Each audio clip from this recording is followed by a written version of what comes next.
3, 2. What's going on, everyone, and welcome to Season 20, Episode 2 of Hitting the Fields. I'm your host, Nick Cohen, and we have a great show for you, as always. Unfortunately, as it is the NFL Divisional round, it was, and we're heading into the Conference Championships, we're not talking NFL, which is just so sad. Some moves have been made. Aaron Glenn is now the Jets head coach. Ben Johnson is now the Bears head coach. And just like that, Mike McDaniel is the worst head coach in the AFC East. Who would have known? But we are talking about the MLB, the NHL, and then we have a very special guest coming on for segment 3 because Ohio State did win the national championship and the Cleveland Browns are still a bad football team. But you won't want to miss anything because after this intro, Hitting the Fields, we'll be right back.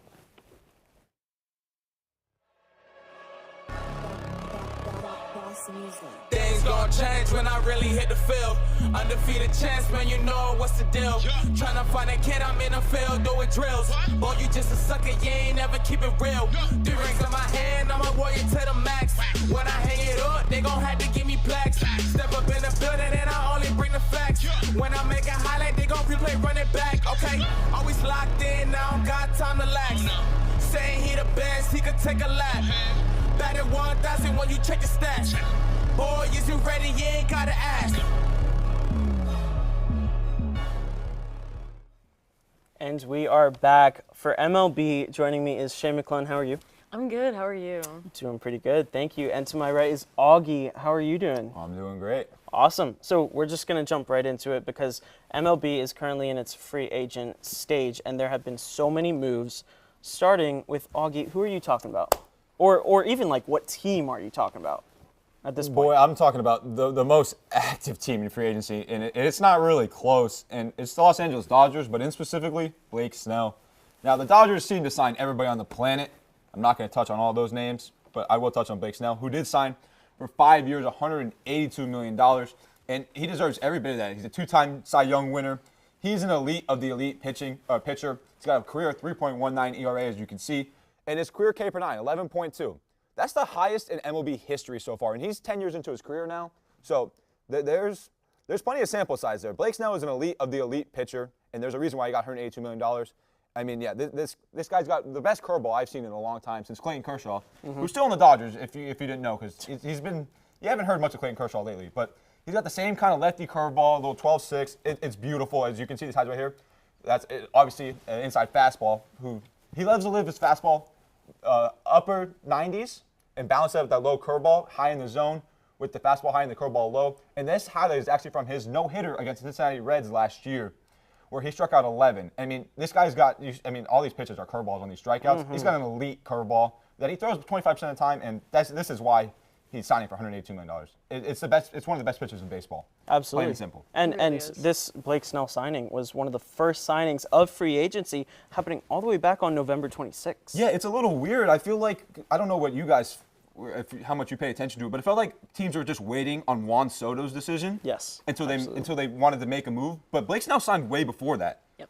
So it was a little weird, but because usually MLB free agency takes a while, but he signed pretty immediately. Right. It seemed like he almost knew where he wanted to be.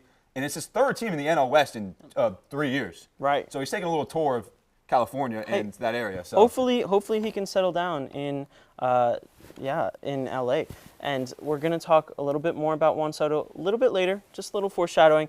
But, this gives the Dodgers a ridiculous starting rotation of Blake Snell, Shohei Ohtani, Yoshinobu Yamamoto, Ruki Sasaki, and Tyler Glasnow. They just signed Tanner Scott to a 4-year, $72 million deal. You just signed everyone. If there's a good arm in baseball, there's a 50-50 chance he's on the Los Angeles Dodgers. Yep. Yeah. But we are going to move on from the Dodgers. My pick is Corbin Burnes going to the Diamondbacks. Okay, because the Marlins are just so terrible in every single aspect, I've adopted the Diamondbacks as of last season. Okay, so they are my team. That's why I want to talk about them. Corbin Burnes signed a 6-year, $210 million deal. But the good news is, if things aren't going well, which hopefully isn't the case, he can opt out after 2 years, or with 2 years left, actually. He's won 1 Cy Young Award in 2021 with the Brewers. He has a career 3.19 ERA, and he's just an amazing player, a 4-time All-Star. He's the only pitcher with at least 700 innings pitched and an ERA under 2.9. That's just plain and simple ridiculous across those 5 seasons. And he received Cy Young votes in 5 consecutive seasons, which is the longest active streak in the MLB. And so he spent last year with the Orioles, did pretty good, but I really think he's going to thrive in Arizona for a couple reasons. His entire family, his wife, their twins, newly born twins, live in Arizona. Beautiful weather there as well. So, he turned down more money from the Giants and the Blue Jays to become a Diamondback. And I think it's really going to work out for both sides. But we mentioned it a little bit earlier, Juan Soto. Shay, tell us a little bit about him. So How rich is he? I chose Juan Soto, going to the Mets, obviously. This is just insane. Everybody keeps talking about it. 15 years and $765 million contract. That's crazy. Some people think he's going to go overboard with, the amount of money that he's getting. But I don't think it's really going to get to him. He's 26 years old, but he's just starting, and he's been playing baseball for a while, but it still feels like he's just starting. The average age of MLB players is from 26 to 30 years old. So he's just right at that beginning. And his OPS plus is 160, which he's producing 60% more than average players now. And in his offense, he just has the ability to get trajectory in games with one swing. His swing is crazy. Mm-hmm. His power and his plate discipline is rare. Yes. In 2024, he recorded his 4th season with at least 25 home runs, 125 walks, which only 3 players in MLB history have done that. And that's Babe Ruth, Barry Bonds, and Ted Williams. It's just insane. This Amazing guy, company to be part of.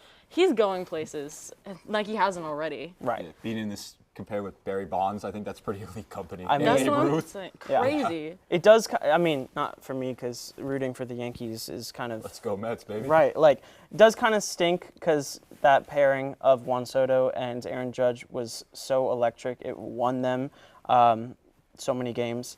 But now he heads across the subway to the Mets. Any thoughts on this signing? Shay didn't even touch on the fact that it could potentially be even more. Yeah. His contract could go up Even to more over money. $800 million, which is ridiculous. And like she said, it feels like Juan Soto's been in the league for a long time. He won a World Series at 19 years old. He was the best player in baseball at pretty much 19 years old, the best hitter at least. He's only 26. I felt like I grew up watching Juan Soto, but he's only 26 years old, so it's ridiculous. In a 15-year deal, you're paying that money for Juan Soto, not to have him good be for the next 15, have him be elite for the next 10. Mm-hmm. Right. So yeah, that's what they're expecting on Juan Soto, and that's what you're going to get out of Juan Soto. He's the best, probably the second best hitter in baseball. And there's really no surprise. is. Well, so we're talking about the Mets right now. We'll come back to them in just a second to go over 2 other big contracts that were handed out. The Giants signed Willy Adames to a 7-year, $182 million deal. And then the Astros signed Christian Walker from the Diamondbacks to a 3-year, $60 million deal. So one of the biggest names still available is Pete Alonso. The Blue Jays said they're out on signing him. Do we think he'll go back to the Mets? Augie? I think so. I don't know where else he's going to go. I thought he was going to go be a New York Yankee potentially. Mm-hmm.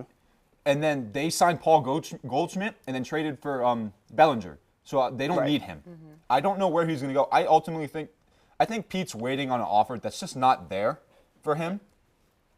And his agent Scott Boras, who's going to want him to make the most amount of money. But that offer I don't think is there for Pete, or else he would have accepted it because it's been a while. Yeah.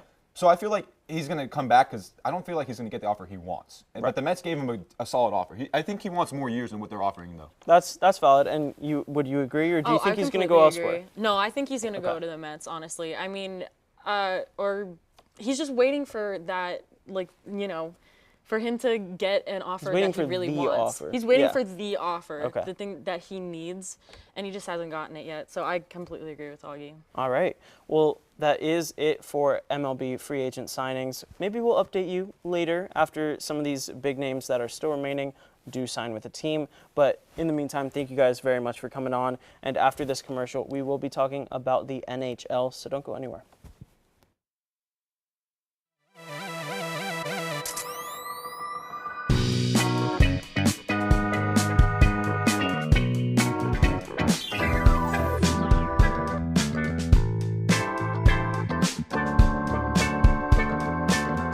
You never got me anything for my birthday. I don't even know what that is. I thought birthdays were every 100 years like the Kids' Choice Awards. What? Finally, he's here, man.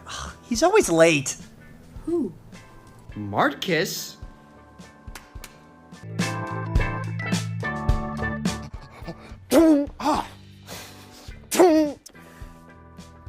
You good? I'd give them one of these, one of these.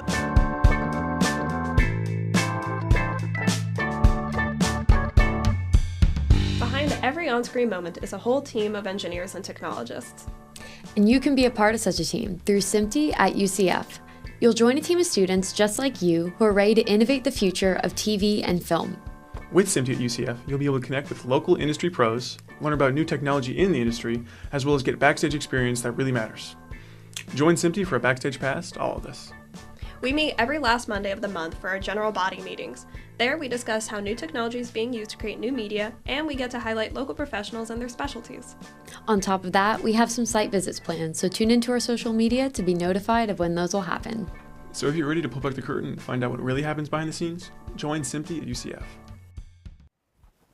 And we are back for NHL like I promised. To my left is Brianna St. Jean. How are you? I'm doing great. I'm very excited. Me as well. And to my right is G, looking very dapper. How are you doing? I'm doing phenomenal, Nick. Awesome. So we're just going to jump right into it. We're going to each be recapping a division, just how the NHL season has been going so far. And to kick us off is going to be Bree talking the Atlantic Division. I am so excited. The Atlantic Division is my favorite division, but I think it's because I'm pretty biased because I'm a huge Panthers fan, but we have a lot of good teams in this division. We have the Boston Bruins, we have the Sabres, we have the Red Wings, the Canadiens, we have the Senators, the Lightnings, and the Maple Leafs. Out of all these teams, we only have a couple good contenders we're looking at here. We have the top three, I would say. We have the Maple Leafs, we have the Panthers, and the Lightning. I really, really, really like how the Maple Leafs are playing. As a Panthers fan, obviously, I want them to crumble and do horrible, but it's really hard to hate on them when they're playing consistently. You got Austin Matthew, you have William Nylander, you have a bunch of good people on this team who are playing consistently good. And it's really impressive to see a team like this come back because playoffs was kind of not very good last season, I will say. But moving on from other than the Leafs, let's move on to the Lightning. We have Nikita Kucherov. I'm sorry, but I think he's one of the greatest players this season. He's playing phenomenal, and I think honestly with him and the consistent goaltending they've been having, they can go very far with this. And obviously, I love my Panthers. And shout out to Bob the Brick Wall, and shout out to Matthew Tkachuk and Alexander Barkov and Sam Bennett. We have a lot of new players too, and I'm like, I can sit here and name the entire roster because I think everyone's playing good and consistently good. And too. Evan Rodriguez. Period. Don't discount him. Period. Playoff master. I don't know. I'm really excited to see this entire division play because I think we have a lot of Stanley Cup contenders in this division itself. Yeah. And I know we have a couple teams on the rise as well. I think we have the Buffalo, Ottawa, and the Red Wings. I think we're going to see a lot more of them in the up-and-coming seasons. I don't know if they're going to really be playoff contenders at all, but I think we should be looking at an Ottawa push for playoffs, and I think maybe next season there's a lot of development coming in these teams, and I'm really excited to see how they'll play. But for now, Panthers on top. Okay. I know I definitely don't want to see another Maple Leafs championship. I don't know about you guys. I don't want to see it, but I can see it happening. Yes, I can as well. And I mean, the Lightning with the 25-18 record, it's almost like they're not even missing Steven Stamkos all that much, who we'll get to in a little bit. But thank you very much for that recap. Of course. G, you're going to be talking about the Metro Division. Tell us about that. Yes, sir. So I would first and foremost like to start off by saying that I sat here on Main Show back in November strongly voicing with confidence that I thought the New York Rangers were going to win the Stanley Cup. And now they stink. 12 of their 12, they lost 12 of 15 consecutive games in December. Mika Zibanejad has a negative 25 on plus minus, who's supposed to be their best two-way forward. They need a new GM, in my opinion. Too much division, forcing Trouba to trade or waive him, forcing Barclay Goodrow in the offseason or waive him either or. It's not fair to the players. It's not fair to your team. You can't create a team culture. You can't create a team identity by treating your players like that. So I think Chris Drury needs to head out the door. Now let's talk about one of the league's best right now with 69 points, the Washington Capitals. Alex Ovechkin is 20 points away from passing Wayne Gretzky for the all-time scoring record. Everybody thought going into this season, the Washington Capitals and Alex Ovechkin, all they are centered on is Alex Ovechkin hitting that goal record. But earlier this season, Alex Ovechkin was out for 21 games, and the Caps were still winning games. Mm-hmm. So I think we know, and I think we can clearly see that Spencer Carberry cares a lot more, not just about Alex Ovechkin's goal record, but about centered on the team as a whole. Yeah. But yes, the Capitals, in my opinion, are my top Stanley Cup pick right now. Now let's move on to one of the most dynamic defensemen in the league right now, Zach Werenski, leading the Columbus Blue Jackets in points, ranking second among all league defensemen in points, and just has a lethal wrist shot. We know that Cale Makar can shoot the puck really well from the point. We know that Quinn Hughes can shoot the puck as well. Those are the two most skilled defensemen in the league. But I think Zach Werenski deserves to get in the Norris conversation, potentially the MVP conversation as well, because the Blue Jackets are currently sitting in a wild card spot. Right. This would be the first time that the Blue Jackets would make the playoffs since 2020. And then lastly, the Carolina Hurricanes. Theoretically, this team has everything they need to win a Stanley Cup. Veterans, Jordan Stahl, who's been, in my opinion, their best player all season. Goal scorers, a good coach in Rod Brindamore. He's the face of their franchise. And they have a very structured team identity. Their one excuse that the Canes have for not doing well in the postseason is goaltending, because Coach Chekhov is a little unexperienced in playoff goaltending. However, the Canes, theoretically, should be able to make at least the ECF, so we'll see what happens when we get there. Yeah, well, and also shout out to the New Jersey Devils with a 26-17 record. They're not very far behind from those three teams that you mentioned. So Correct. Just a quick shout out to them, but thank you very much for that recap. Now, I'm going to be talking about the Central Division, okay? Headlining this division, one of the best teams in the entire NHL is the Winnipeg Jets. The Jets have been bad for so long, so it's pretty nice to see them actually doing well with a 31-14 record. In second place is Tyler's Minnesota Wilds, but, not first, so sucks to be you. The Dallas Stars are in third, the Colorado Avalanche in fourth, St. Louis Blues in fifth, then the Utah Hockey Club in its first year in existence is in sixth at 20-19. Then in seventh. Now, I really want to talk about the Nashville Predators a lot because they made two very big signings in free agency this season in Steven Stamkos, as I mentioned earlier, from Tampa, and Jonathan Marchessault, and they have not been playing very good at all. Steven Stamkos only has 16 goals on the season. That is his lowest in the past 4 years. Wow. Well, like 8 or 9, because he had 17 goals 4 years ago. And before that, you have to go back 8 or 9 years to when he had 9. He was injured for most of that season. He only played 17 games. Do you think at this point we should be looking at the Predators coaching staff? Because it's getting to a point where they're consistently playing bad each season. And Absolutely. I mean, we have to look, I think the Bruins are looking at their coaching staff. I know a lot of teams are in rebuilding, and I think the Predators really need to look into rebuilding not only their team, because I know they are doing that, but I think a coaching staff needs to be looked at as well. I completely agree. There's I just don't think there's any logical reason that they should be 17 and 22. No. I mentioned Jonathan Same with the Marchessault. Blackhawks. Right. I was going to move on to them next. Why is Connor Bedard just not great at hockey after being the #1 pick? Yep. Like, he is not living up to his potential. But leading that division, as I mentioned real quick, the Winnipeg Jets, Kyle Connor has been so good for the Jets this season with 26 goals on the season, is 6th in the entire NHL. He has 60 points, which is 7th in the entire NHL. He has been really good this season, and that's honestly an understatement. And that kind of does it for the Central Division. You know, it's been an interesting ride so far for all of these divisions. Thank you guys very much for coming on. I appreciate it. I hope we do another NHL segment soon. And you guys are going to be the first people I call. But after this, we're going to have a special guest, as I mentioned earlier, to talk some Ohio football in general. Don't go anywhere. So I guess the crew's getting ready for the next segment on one of our amazing shows. I'm Nick Cohen, host of Season 20 of Hitting the Field, and let me tell you about those amazing shows. On behalf of HTF, we hope you're enjoying today's content, but I'm here to tell you about everything else we offer here at the network. Mondays at 4, HTF Bets goes live for Season 10 with 3 gamblers that, although it may not always seem like it, are here to help us all earn a little bit of extra money while we watch sports. Diego Ortiz, Tyler Brownrigg, and Andrew Gregg's ball knowledge and fun personalities make this show a fan favorite.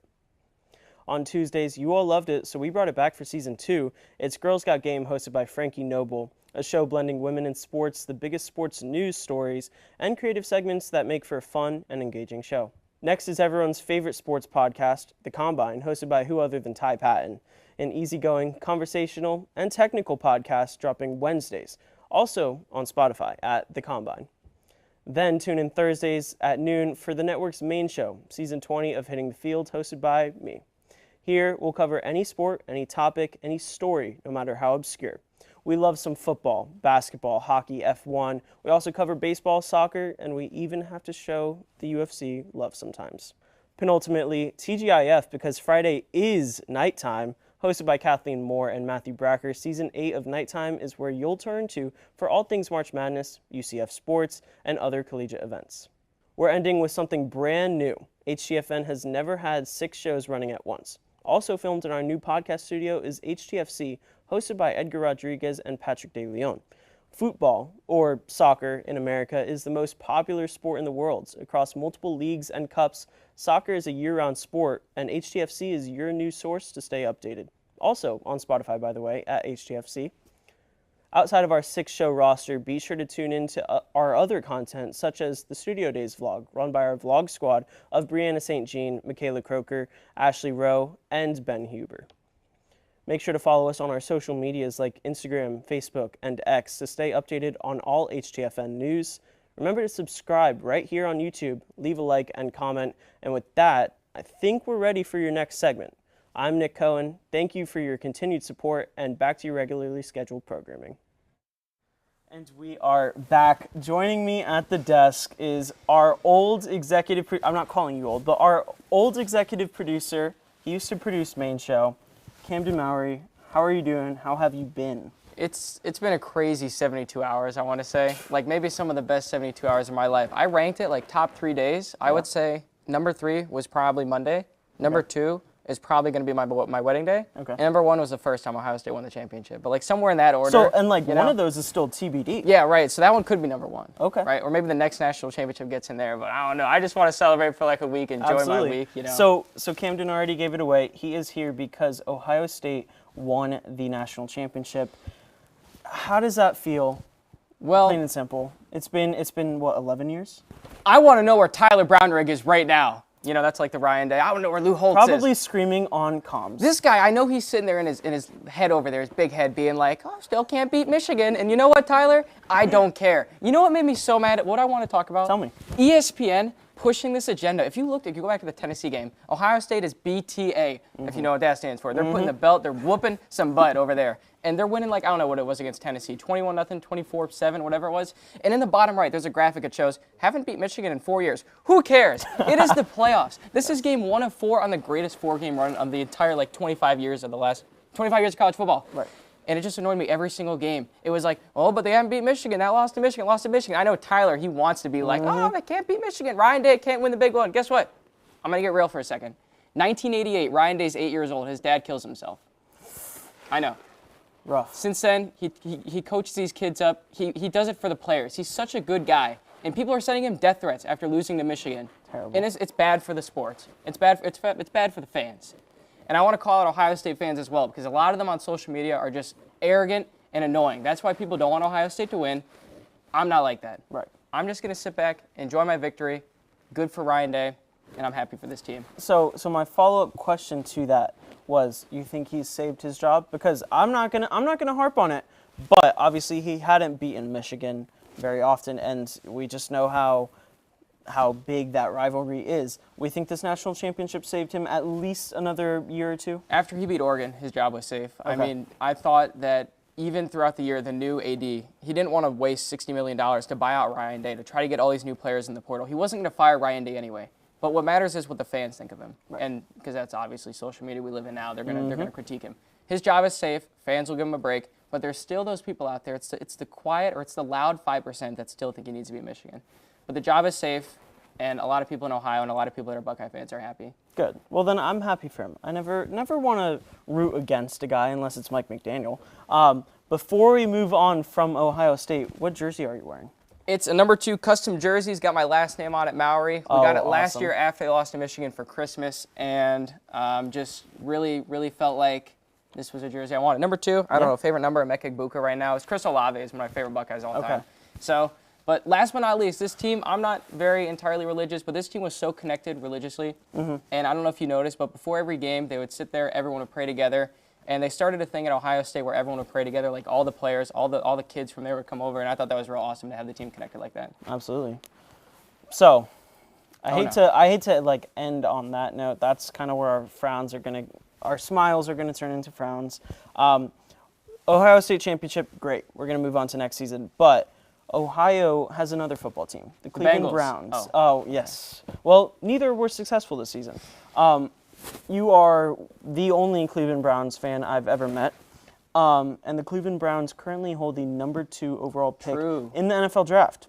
Can I tell you something crazy? Yeah, please. I wasn't hitting the field for, 3 drafts? 4 drafts maybe? Not a single time did the Browns have a draft pick because of the stupid mistake that they made for the last 4 years. Let's give a guy $230 million that hasn't even played in a year, that's done unspeakable off-the-field issues, and let's give up all our first-round draft picks. And guess what? We're going to be a great franchise after that. No, Joe Flacco's going to come and take you to the playoffs instead. Jameis Winston is going to come and do better. Yeah. Obviously throw a million picks, but also throw a good amount of touchdowns. And such a locker room guy. We could go on and on about Jameis Winston alone.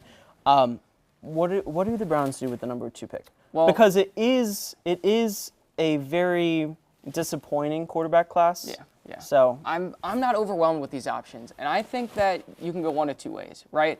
Cam Ward or Shedeur Sanders. I don't really want Shedeur. I would prefer Cam Ward, but I think Cam might go 1. Let's just say for the sake of argument, Cam Ward goes 2. Or, sorry, Shedeur goes 1. Cam Ward's available at 2. Either the Browns should take Cam Ward because you look at it, there's still $1 bajillion in cap space that they don't have because they spent it all on Deshaun Watson.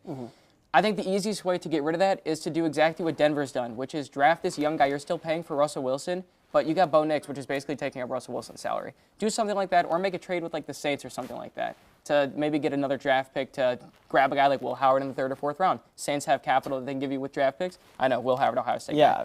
But then you can move back to the 9th pick and get maybe an edge or a tackle to pair with Myles Garrett or to pair with whoever on the offensive line. Okay. So, follow-up question. We saw a big season from Cedric Tillman this season, who I was a fan of coming out of college. Yeah. I will say that. Also, Brian Hartline, wide receiver coach at Ohio State, one of my favorite Dolphins receivers ever. Do we think maybe he deserves a staff role on Hartline? The Browns staff? He's not leaving Ohio State. No? Nope. I want him at Ohio State forever. What about to come to the Browns? Nope. I want Ohio State number 1 over everything else. Mentor, Cedric Tillman. Ohio State. All right, fine. You're pretty set in your ways. Now we know how the draft is going to go for the Browns. You're going to have to tune into our draft show at the end of the semester to find out. But thank you very much for coming on today. You can have me back for draft show? Absolutely. Without a doubt. So this won't be the last time you see him. But thank you very much. We missed you. And, oh yeah, boom. We're going to end it there. But thank you very much for tuning in, and have a great rest of your day.